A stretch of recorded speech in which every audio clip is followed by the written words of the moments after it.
You're listening to the Under the Ring Report, a weekly podcast that asks the question, why pro wrestling? Here's your host, John the Flesh Wound.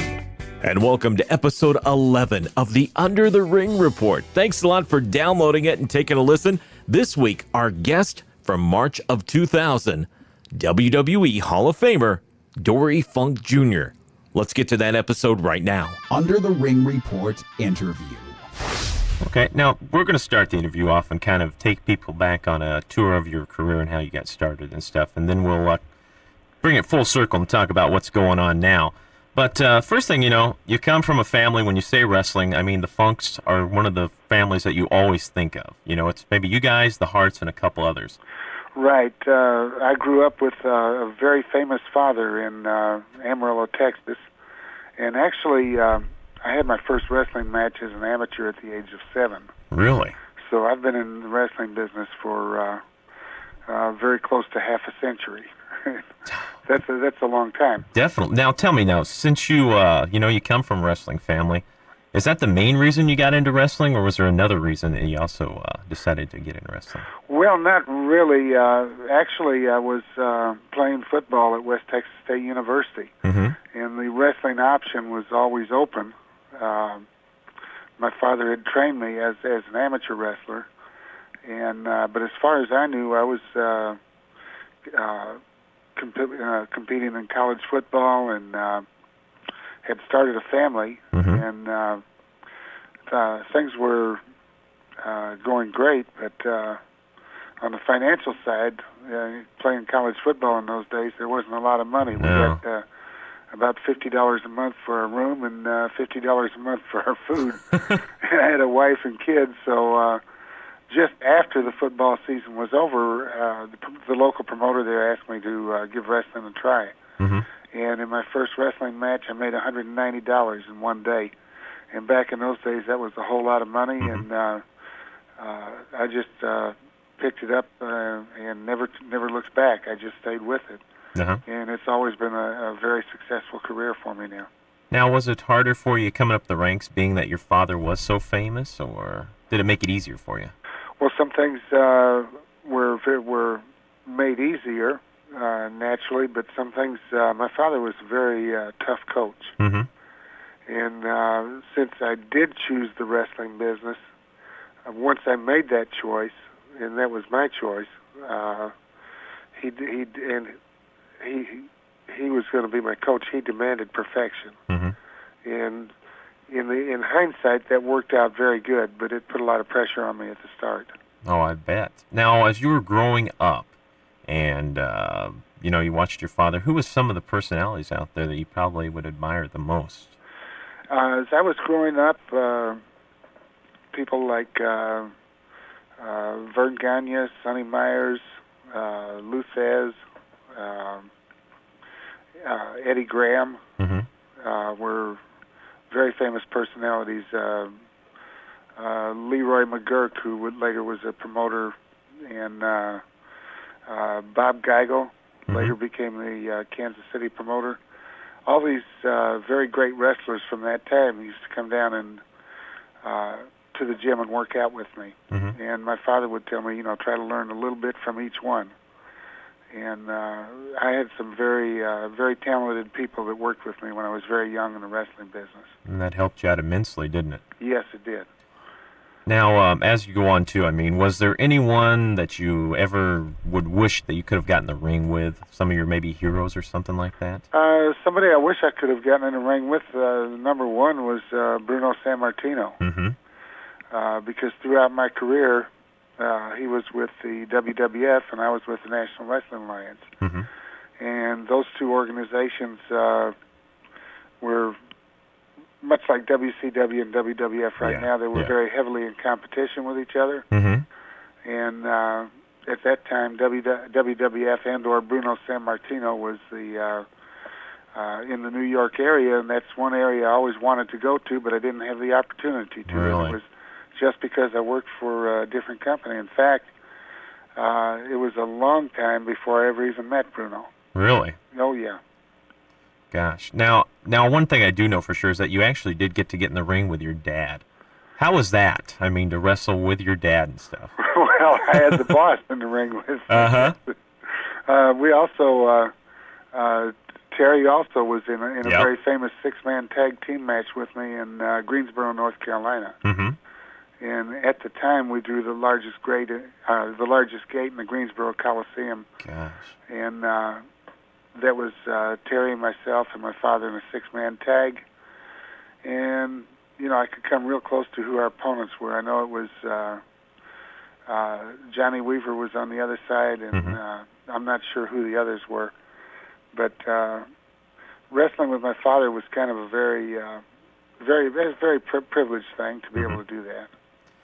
Now I was reading on your website. You have some of your columns there, some of your thoughts that you put in there, and I don't remember the name of it, but I was catching it, and you were talking about how when you were younger, your dad would put some moves on you guys and stretch you guys out. And I was reading where you heard a noise in the background or something, and it was your dad saying, "Let me go, let me go." Evidently, Terry had got him in a move. Right. Yeah, that was. My father was a great leg wrestler. Mm-hmm. As an amateur, he was high school state champion in Indiana and went on to wrestle for Indiana University. He had a unique style that was different because he used his legs in wrestling. Mm-hmm. And every wrestler didn't prepare for that, so it was a unique way. But anyway, he used to love a body scissors. And there is one reversal for a body scissors, and that's if you overhook the ankle when the legs are locked. Mm-hmm. And it leaves you in a position where you can put a lot of pressure on and pain on the ankle. And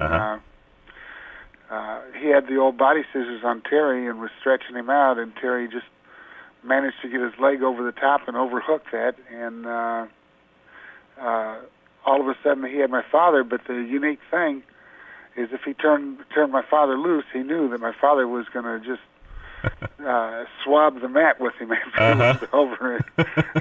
And anyway, my father was good with words, and he talked his way out of it, and then sure enough, he rubbed Terry's face in the mat for a few minutes afterward. Now, that was kind of the training he taught you guys, though, right? I mean, that helped you guys later on. It really did. And you know, he did a lot of work with us as in preparing us for professional wrestling, and he also brought, as I said, many of his friends in who were great professional wrestlers, and would bring them by either to talk to us or to actually get on the mat and work out with us. And that was very, very helpful. In those days, I even met people like Ed Strangler Lewis, who's a very, very famous old-timer that came by and talked to me about professional wrestling, and just others such as Joe Blanchard, Ray Gunkel. Those are names that you might know. And just some really great wrestlers. And so you say, you know, so like I said, it was tough coming up under a perfectionist and a very famous professional wrestler, but it was also very helpful too. I had fabulous experience coming into the wrestling business. Well, you held the NWA title for over 4 years. I mean, that's unheard of in nowadays, you know. Right. It's kind of gone to a situation where there's not many champions or champion over for longer than months or weeks, you know. And that was just a fabulous period of my life, and it still stays with me today. And 25 years have gone by. Now, what would you say would probably, you know, during that time, what would you say was your biggest moment in your wrestling career?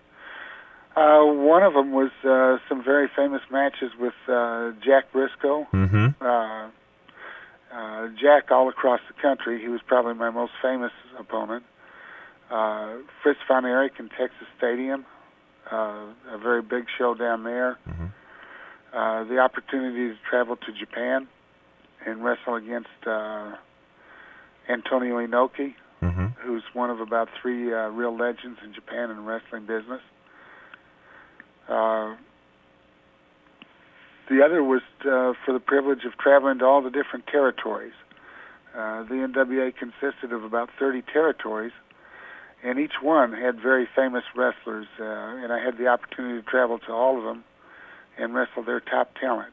Really? And It might have been Lonnie Main in Portland, Oregon, John Valentine in Houston, Wahoo in Dallas, Bob Geigo in Kansas City, Jack Briscoe down in Florida. Every place had its own star, and I had the unique opportunity to wrestle all the stars, and it gave me a real understanding of the wrestling business from every angle, and it's invaluable now in teaching the younger kids. Oh, I bet.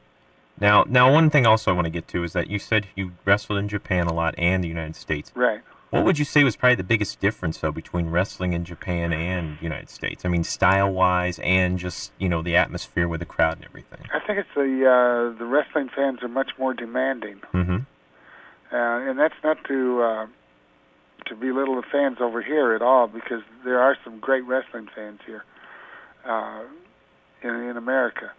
But over in Japan, I say they're demanding because they watch. And they watch very closely. Sometimes they're not screaming and yelling and making a lot of noise, but the interest is there. And they're very interested in all the different wrestling moves. They're interested in competition. A real good example is Gary Albright, who just recently passed away. He was a very tough wrestler, and being very honest, Gary didn't have a lot of color, but he was just a damn good wrestler, and he was very famous in Japan, where he had little recognition over here in the United States. And I think that's probably the difference. Really? They're looking for probably more competition over there than over here in America, maybe more entertainment. But that's not to say that, I used to wrestle Jack Briscoe, and the people were very interested in who could get the first hold on the other person. It was so. It's in some ways it's very much the same, but in some ways the fans are very much different. Really? Well, and I think nowadays too, there's a lot more of a soap opera drama going on here in the United States when it comes to wrestling. Right, and in Japan they're mostly selling the competition of the match. And I think you'll find they're going to go back to that over here in America too. Really? I think you'll see that. WWF has got a lot of kids that I had the opportunity to work with when they were before they had gone on with the WWF, and there's some very competitive wrestlers in the WWF right now. And I'm talking about the Edge, Gangrel, the Hardy Boys. Yeah. Really, really good athletes are coming up. Well, that brings us up to what you're doing right now. In '98, you signed with the WWF and started the Funking Dojo camp. Right. Tell us a little bit about this and kind of the philosophy behind it, because I know it's a little different than most wrestling camps. Well, some of the philosophies behind it are that in our training camps, we're there to do everything we can to help these young athletes make it in the wrestling business. We're not. We put them through a selection process before they ever come to our training camp. And the idea, once that they've gone through that selection process, our idea is to do everything we can to help these kids be a success. And at that point, we're not trying to eliminate them. So, and we put them through, that's not to say it's not a hard training camp, because it is a very physically demanding training camp. And we work very hard, but we also have a lot of fun, and we enjoy it. And it's our training camp is laid out as a team effort. In other words, everybody that's in the camp is doing everything they can to learn for themselves, but also to help the others that are in the camp be a success too. Okay. And we work very hard on the basic fundamentals of wrestling. And then we'll work our way up to and encourage complete creativity. But we do take a real close look at safety in professional wrestling too. Oh, definitely. Because some people have been injured in wrestling training camps, and we certainly want to prevent that in every way that we can. Mm-hmm. And anything beyond a certain level that is tried is done with my approval and with all safety precautions. Okay. Now, someone was thinking about getting in wrestling or something like that. What Sure. kind of advice would you have for them first, before they even decided to go to a training camp or anything? We think most important is cardio training. Mm-hmm. And then it's going to be strength training in advance. And if they're going to come to one of our camps, we like the kids to show up in shape and ready to go to work. Mm-hmm. Also, there are certain exercises and workouts you can do to prevent neck injury, and we feel like that's very important. And also, we think it's very important to have your knees in shape, because neck injuries and knee injuries are the two most common Mm-hmm. in professional wrestling, probably along with back injuries, but not so much when you're working with young kids. Yeah. So we like them to be physically in shape and ready for a demanding week when they come in. And that's going to do it for this week's episode. Thanks a lot for joining us. And if you haven't, make sure to visit undertheringreport.com and subscribe to the Under the Ring Report. You can also follow us on Facebook and Twitter at UTRR Podcast. And make sure to join us next week for part 2 of our interview with Dory Funk Jr. here on the Under the Ring Report. This is Dory Funk Jr., and you're listening to the Under the Ring Report. Thanks for listening to the Under the Ring Report. Please visit undertheringreport.com and subscribe for free so you can listen every week to the Under the Ring Report.